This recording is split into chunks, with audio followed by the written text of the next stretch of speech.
For me, this is the hardest bucket on the enterprise team. When you're talking about hundreds or thousands of people, you're trying to get them to change their behaviors, their goals, their plans, their actions day to day. This is something that you can't do by just saying, oh, this is the way we're doing it now. Good luck. Like, this is a big lift from a lot of people, reinforced a lot of times throughout the process. Can you tell us a little bit about what behavioral change looks like in an enterprise organization? 100%. So I think that it takes a lot of guts to do something different than what you've always done, right? I think that when you're working with big clients in the sense that I do, I think you have to really be super specific with what it is that they choose to change. Like, where do you start, right? And what is the thing that's gonna, and I'll even say this in training. I'll be like, so out of everything that we talked about today, what makes you cringe? Like, what makes you so uncomfortable that you cannot even imagine saying that and seeing what would happen? And so we might even have a conversation around that. And then I challenge them with something super specific to say, that's the one thing I want you to do.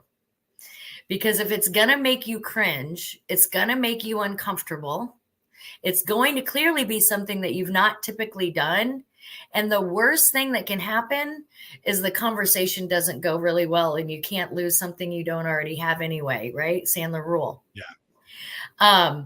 But I think that the specifics around what behaviors you're going to change and making it super real for them, like using words like, does this make you cringe? Well, that's probably because it's uncomfortable and it's not something you normally would do. And so that's what is going to start then helping to prove to yourself that it works, or maybe that it doesn't work for you.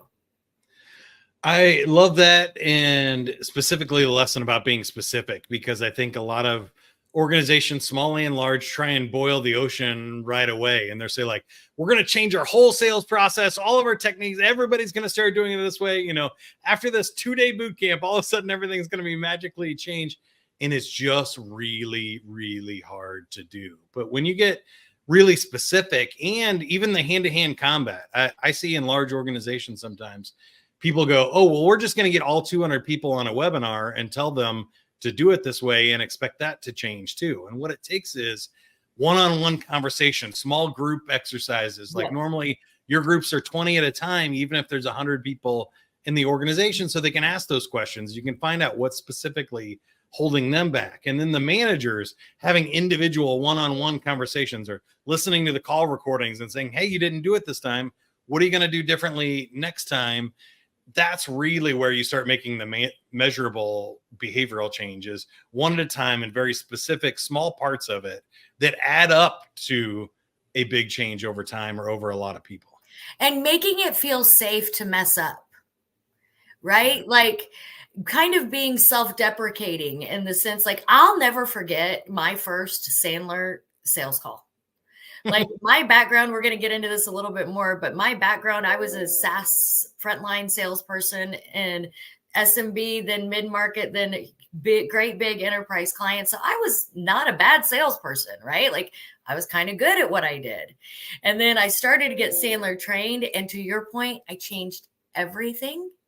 And it was literally the worst sales call I've ever been on. It almost makes me tear up now just thinking about the humiliation I had. But almost even in those big training environments, to your point, with a cohort of 20 to 30 people, even telling stories of failure. And like, sometimes, we say, so what was your latest success in the last week? And when I say that, I'll say, and sometimes success is also a failure, because we're at least gutsy enough to do it. So let's talk about that too. If I find that people kind of shut down in a situation like that, what I'll typically do is just, have them go and talk in smaller groups. And then I'll come back and I'll say, who had the juiciest story? Right. And then once one person starts to tell the story, whether in a positive or self-deprecating light, then the other people. And then as other people start sharing, maybe not everybody, and most of the time, not everybody has changed any behaviors at that point. But the more we're able to talk about the small things that people do and the outcomes that they get from those small changes, then people start to buy in, and then their attitudes start to shift, right? And then they're more and more willing to make those changes.